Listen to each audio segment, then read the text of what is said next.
আসসালামু আলাইকুম ওয়া রাহমাতুল্লাহি ওয়া বারাকাতুহু। দেশবাসী, আপনারা সবাই কেমন আছেন? আশা করি ভালো আছেন। আমি আল্লাহর অশেষ মেহেরবানিতে আমি আল আমিন চাঁদপুর আলহামদুলিল্লাহ অনেক ভালো আছি। আপনাদের মাঝে খুব জটিল একটি বিষয় নিয়ে আলোচনা করার জন্য আসছিলাম।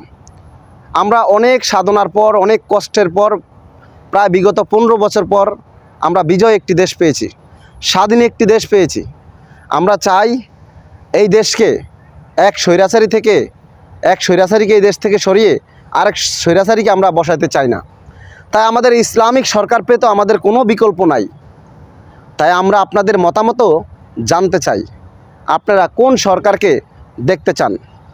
1 নাম্বার, শাইখুল হাদিস আল্লামা মুফতি সৈয়দ মোহাম্মদ ফয়জুল করিম, শায়েখে চরমনাই, ইসলামী আন্দোলন বাংলাদেশ।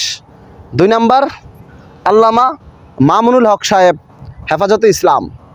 3 নাম্বার, ডক্টর শফিকুর রহমান, জামাতে ইসলাম। আপনাদের মতামতগুলো আমরা জানতে চাই, আপনারা কাকেই বাংলাদেশের আগামী সরকার চান। তবে একটাই আপনাদের কাছে অনুরোধ, যেন আপনারা ইসলামিক সরকারকেই পছন্দ করেন এবং এক স্বৈরাচার থেকে আরেক স্বৈরাচার হাতে আমরা দেশটাকে না তুলে দেই, দেশটাকে না শেষ করি। এখনও সময় আছে, আমরা ইসলামিক সরকারগুলোকেই আমরা ভোট দেই।